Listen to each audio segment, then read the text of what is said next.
From Heaven Lake was written while Vikram Seth was a research student at Stanford in early 1980s. This recording is being provided to you by English Literature Academy. His research involved a 2 year stay at Nanjing University in China. When it was time to travel back to see his family in India at the end of his first year in August 1981, he decided to try to travel overland via Tibet. So, this is a very descriptive travelogue presented by Vikram Seth. The book describes his journey starting with a fellow foreign student on an organized trip to Xinjiang, where they visit the eponymous Heaven Lake. With a combination of charm, deviousness, and the experience of dealing with Chinese officials, he is he has built up during his year in the country, he manages to get the necessary permit to visit Tibet and then persuades a local security official in Luoyang to arrange a lift for him in a truck going to Lhasa. Most of the book is taken up with his account of the epic 1800-kilometer truck journey across the desert and mountains into Tibet and of his short stay in Lhasa. The onward journey over the border to Kathmandu, which seems to have been pretty exciting too, is treated rather more superficially and is just a sort of epilogue to the main text.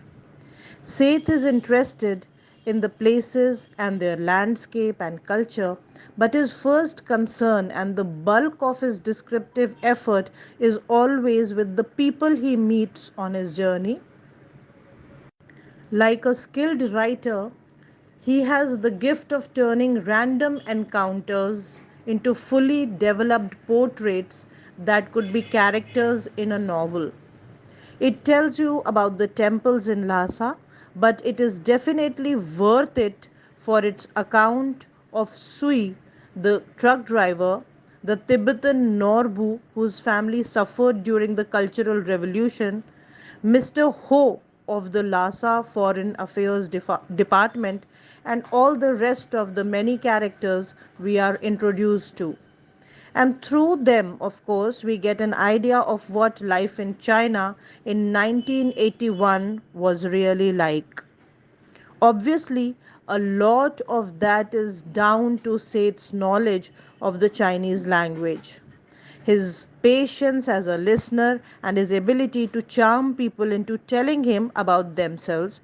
But clearly, the novelist's insight is involved in the whole account, too. Vikram Seth is conscious that the readers will expect this book to give them an Indian's view of China and devotes a bit of time to discussing the differences between the two biggest Asian nations. But this is one place where the book suffers from his relative naivety and lack of experience as a writer, which everywhere else is quite appealing. In the early 1980s, when Seth was studying in China, he decided to return home to India. Hitchhiking in lorries through Xinjiang and Tibet to Nepal, traveling through the Himalayas. His journey was uncomfortable, awkward, and sometimes bit alarming, but always entertaining, and he makes it so by writing about it in this particular manner. This book also tells us about the governmental bureaucracy, often with one department not knowing what the other is doing. And we find the governmental rule quite repressive and complicated in this travelogue as far as China is concerned. There are certain lovely asides also. For example, when he meets a lot of people who speak different languages and is able to communicate with the Uyghur minority Muslims also. In Urdu, as they say, they understood being Muslim, but he comes across all sorts of barriers and language difficulties in China. But then he is a language learner, and therefore he tries his best to communicate with people of other languages. Those who don't know a language properly are often most expressive in it, and this is what we find in Vikram Seth's account.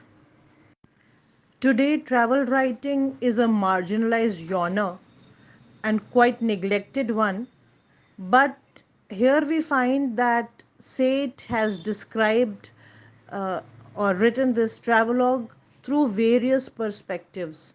In case of a post colonial and postmodern travel uh, writing, this can be seen as a writing which includes geography, history, economics, culture, and other aspects of a place. From the IGNOU book, we get the information that Vikram Seth was born in Calcutta and educated in Dehradun. He got admission in St. Stephen's College, Delhi in mathematics honors course but did not join. He won a scholarship to Corpus Christi College, Oxford University, and graduated in 1975 with honors in philosophy, politics, and economics. He went to Stanford University in USA in 1977 and obtained his master's degree in economics and started work on doctoral dissertation. Seven Chinese Villages, an economic and demographic portrait. He spent 2 years in China doing research at Nanjing University. From Heaven Lake is based on his experience when he traveled at that moment. His first book, Mappings, published by Writers Workshop, Calcutta in 1982, contained poems written in English along with few translations of Indian poets. His second book was From Heaven Lake, published in 1983, which won the Thomas Cook Travel Book Award. This short book is divided into 19 chapters dealing with different stages of this journey, starting with Turfan in chapter 1 and Heaven Lake in chapter 2, ending with Kathmandu, Delhi in chapter 19. Seth provides a map of China, Nepal, and some part of India, showing the route he took. The book contains about 20 black and white photographs of the various scenes he describes.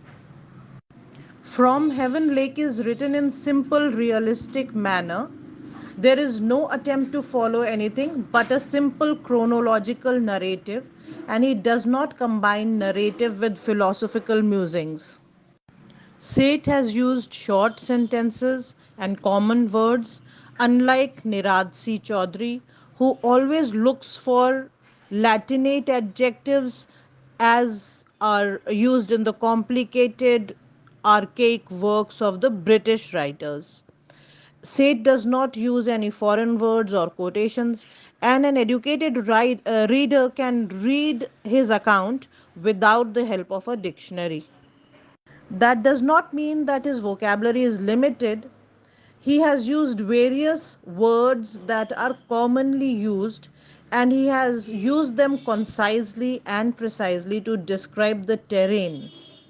He has also introduced short poems to break the monotony of the prose, and the poetry that he has written is written in regular meter and rhyme. This is short poetry, which we find at the end of chapter 9, which sums up the difficult situation of the three travelers and concludes by laying stress on the common humanity, their common love of home. All of them are suffering from high altitude and cold and the problems associated with it. And he says that I have my headache or sore arm. Sui now has his smoker's cough compounded by a running eye. And Gyan Singh has neck and toothache. Each of them, the Tibetan Gyan Singh, the Indian author, and Sui, who is Han from China, all dream of home. His book ends with him reaching Kathmandu and taking an aeroplane to Delhi. He actually walks down to the border between Tibet and Nepal and crosses on foot. He is one of the few travelers to have made the journey from China to India over the Himalayas. His travelogue is straightforward account of his experience of his travel and the impressions that he gathered of Chinese people whom he met on his way. There is no attempt to explore history or philosophy, and he does not compare India with China.